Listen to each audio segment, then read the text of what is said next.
Oke, selamat pagi semuanya. Assalamualaikum warahmatullahi wabarakatuh. Dalam pembelajaran ini kita akan bahas tentang tujuan, fungsi, serta komitmen dan kebijakan PAUD di Indonesia. Gitu ya. Kita akan melihat mengapa sih pelajaran ini mesti harus dipelajari gitu ya. Kenapa mesti harus ada gitu ya. Kenapa? Gitu. Ya karena kemarin saya jelaskan bahwa ada dua lembaga di pendidikan itu informal dan formal. Kemudian PAUD ini kan tidak wajib bagi setiap warga negara untuk menyekolahkan anaknya ke PAUD. Walaupun pendidikan kewarganegaraan itu sudah dimulai dini usia, semenjak usia 0 dia lahir sampai dia perguruan tinggi. Tujuannya apa? Untuk menjadikan mereka adalah warga negara yang baik. Gitu ya. Pemerintah peduli akan pendidikan dan merupakan suatu kewajiban dan tanggung jawab pemerintah untuk mengurus pendidikannya. Gitu. Sehingga kita sebagai pelaku pendidikan itu harus patuh dan taat apa yang diminta oleh pemerintah. Pemerintah berhak untuk menutup suatu lembaga yang tidak kompeten atau bisa meresahkan warga, itu mesti harus tutup. Gitu. Jadi kalau tidak berpayung hukum, kalau tidak memiliki kebijakan PAUD, itu akan merugikan banyak pihak. Dari pihak pemerintah juga pihak pemakai, yaitu konsumen, yaitu orang tua. Jadi mesti harus dibikin aturannya. Tidak bisa seenak sendiri gitu. Dari mulai aturan profesional gurunya seperti apa, kemarin saya sudah jelasin gitu. Nah, kalau misalnya pelaku guru TK itu gampang marah, tidak tahu bagaimana mengajarkan anak supaya cerdas, itu yang dikhawatirkan gitu. Kalau tidak ada kebijakan-kebijakan yang mesti harus diatur gitu ya. Oke, kita akan menginjak pada share PowerPoint.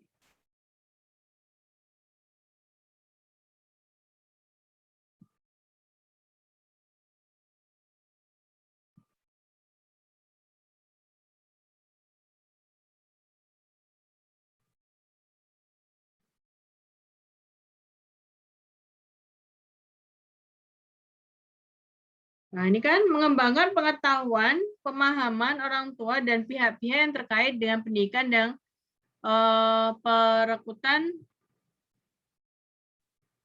dan perkembangan anak usia dini. Jadi pendidikan anak usia dini adalah yaitu tadi untuk mencerdaskan lah isinya ya.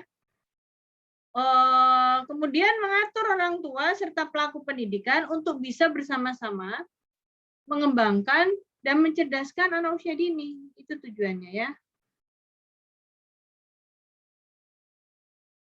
Tujuan khusus, satu, dapat mengidentifikasi perkembangan fisiologis itu perkembangan tubuh anak usia. Kemudian mengaplikasikan hasil identifikasi tersebut dalam pengembangan fisiologi yang bersangkutan. Jadi tujuan khusus dari pendidikan anak usia dini adalah bagaimana tubuh di dalam tubuh ini, tubuh anak usia dini itu adalah tubuh yang sehat, bukan sakit-sakitan. Tubuh yang terus berkembang dengan bagus, bukan yang tertahan. Kemudian yang kedua, dapat memahami perkembangan kreativitas anak usia dini dan usaha yang terkait dengan perkembangannya. Jadi, diharapkan bibit-bibit kita ini membentuk otak. Otak anak usia dini itu gampang dibentuk. Gampang mendapatkan banyak pengetahuan. Makanya seperti pisau yang semenjak awal itu harus diasah kreativitas. Karena zaman sekarang ini yang dituntut itu bukan hanya kecerdasan semata, tapi juga kreativitas. Karena sekarang ini banyak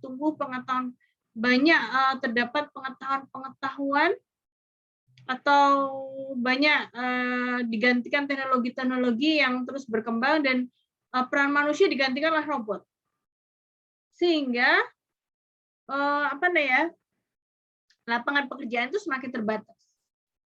Oleh karena itu, gitu, kita sebagai manusia atau sebagai ibu pendidik harus menyiapkan anak-anak generasi muda yang mandiri dan kreatif.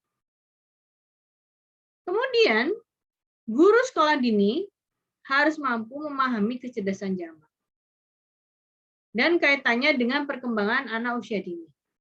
Perkembangan zaman itu ada 8 ya, visual spasial, bahasa, aritmetik, matematika, kemudian kinestetik, kemudian interpersonal, kemudian intrapersonal, kemudian naturalis. Gitu. Jadi itu, gitu. Kemudian dia harus memahami dong gitu, orang tua dan siapapun pelaku pendidikan harus tahu bahwa dunia anak-anak itu udah bermain, maka ilmu pengetahuan semuanya masuk dalam kehidupan anak yang sambil bermain. Terus harus tahu strategi apa. Nomor 5 itu dapat memahami pendekatan pembelajaran dan aplikasinya bagi perkembangan manusia dini. Jadi seorang guru itu harus tahu gitu loh. Taunya itu pendekatan pembelajaran apa, model pembelajaran apa yang cocok bagi anak usia dini itu gitu. Dan itu ada ilmunya, makanya harus kuliah di pendidikan anak usia dini. Yang tugasnya mencerdaskan, itu bedanya antara guru-guru non-pendidikan usia dini dan pendidikan yang menempuh pendidikan S1 usia dini. Kalau S1 pendidikan usia dini pasti dijamin bisa menjadi guru yang profesional yang bisa menjadikan anak itu cerdas, kreatif, mandiri, dan tahu bagaimana cara mencerdaskan anak usia dini itu. Gitu ya. Terus fungsi pendidikan usia dini adalah 1, mengembangkan seluruh kemampuan yang dimiliki sesuai dengan tahapan perkembangan. 2, mengenalkan anak dengan dunia sekitarnya. Yang ketiga, mengembangkan sosialisasi anak. Yang keempat, mengenalkan peraturan, memahamkan disiplin anak. Kalau yang 1, 2, 3, saya tidak akan menerangkan lagi karena saya sudah menerangkan di pertemuan-pertemuan yang kemarin. Peraturan dan menanamkan disiplin itu nggak perlu dengan hukuman fisik, tapi cukup menahan apa yang dia suka dan apa yang dia tidak suka. Misalnya, semua rata-rata anak itu tidak bisa berdiri menghadap tembok. Tidak ada pukulan, tidak ada tekanan, tapi itu ada penderitaan. Karena anak itu sifatnya adalah dinamis. Atau misalnya dia suka nonton main game, maka kalau dia melakukan suatu kesalahan, maka gamenya dia sehari tidak bermain game. Gitu. Jadi itu cara menghukumnya. Hukuman itu adalah seperti antibiotik.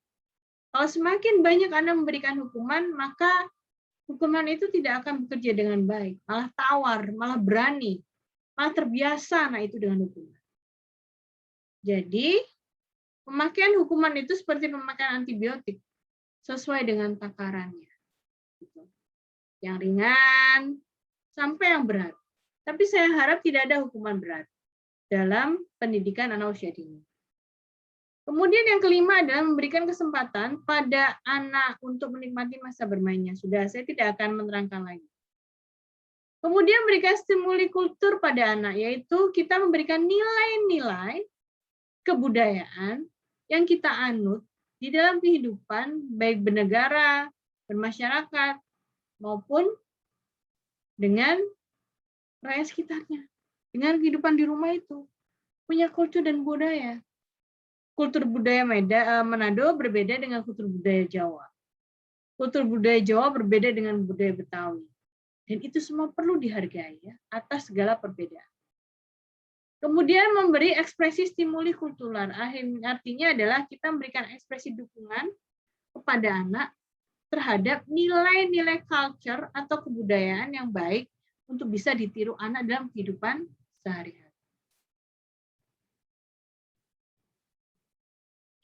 Kemudian kebijakan nasional itu berhubungan dengan, jadi kalau sudah kebijakan nasional, kita ini berhubungan dengan 1, Pancasila, yang kedua adalah Undang-Undang Dasar 1945.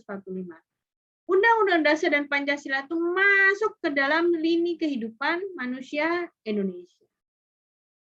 Amandemen Undang-Undang Pasal 28 C ayat 2 bahwa setiap anak berhak mengembangkan diri, memenuhi kebutuhan kebudayaan dasarnya, berhak mendapatkan pendidikan dan memperoleh manfaat dari ilmu pengetahuan dan teknologi seni budaya demi meningkatkan kualitas kehidupan kesejahteraan umat manusia. Yang kedua, nomor 23 tahun 2002, setiap anak untuk dapat hidup, tumbuh, berkembang, dan berpartisipasi secara wajar sesuai dengan harkat, martabat, kemanusiaan, serta mendapat perlindungan dan kekerasan dan diskriminasi. Jadi itu tadi yang kemarin juga saya terangkan, anak itu jangan sampai terdapat pelecehan seksual, kekerasan gitu. Jadi harus dilindungi gitu.